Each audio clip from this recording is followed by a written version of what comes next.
नमस्कार मंडळी. तर आज आपण करत आहोत आगरी पद्धतीची वालाची भाजी, जी गणपतीत हमखास केली जाते. त्यासाठी मी एका टोपामध्ये तेल ॲड केलं, राई जिरा ॲड केलं आणि मग त्यामध्ये एक कापलेला बारीक कांदा, आले लसूण पेस्ट आणि कढीपत्ता टाकून घेतलं. मग त्यामध्ये 1 चमचा हळद, 2 चमचे आगरी मसाला टाकला आणि मस्त परतवून घेतलं. कांदा शिजल्यानंतर मी त्यामध्ये मोड आलेले वाल ॲड केले.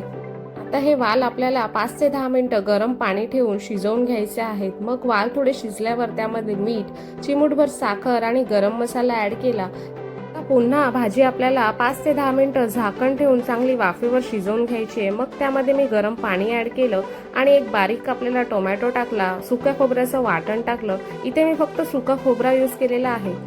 वाटण टाकल्यानंतर भाजी पुन्हा 10 ते 15 मिनिटं वाफेवर शिजवून घ्यायची आहे आणि इथे आपली आगरी पद्धतीची भाजी रेडी आहे.